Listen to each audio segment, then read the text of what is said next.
पुण्यातल्या ताम्हिणी घाटामध्ये एक तरुण वाहून गेल्याची माहिती मिळतेय। स्वप्नील धावडे असं वाहून गेलेल्या तरुणाचं नाव आहे। त्यानं ताम्हिणी घाटातल्या ओएसिस फर्टिलिटीच्या तज्ञांनी IVF उपचार पद्धतीद्वारे 1 लाखांहून अधिक जोडप्यांना मातृत्व प्राप्तीचा आनंद दिला आहे। मोफत अपॉइंटमेंट बुक करण्यासाठी आजच संपर्क साधा। धबधब्यामध्ये उडी मारलेली होती आणि पाण्याच्या प्रवाहामध्ये हा तरुण वाहून गेलेला होता। हा तरुण आपल्या जिम मधल्या 32 जणांच्या ग्रुप सोबत ताम्हिणी घाटात फिरण्यासाठी आलेला होता अशी प्राथमिक माहिती मिळतेय।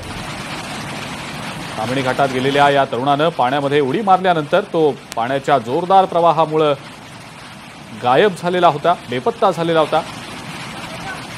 त्यानं ज्या वेळेला धबधब्याच्या पाण्यामध्ये उडी मारली होती त्यावेळेला व्हिडिओ देखील शूट करण्यात आलेला होता। व्हायरल झालेल्या या व्हिडिओमध्ये तो उडी मारताना दिसतोय।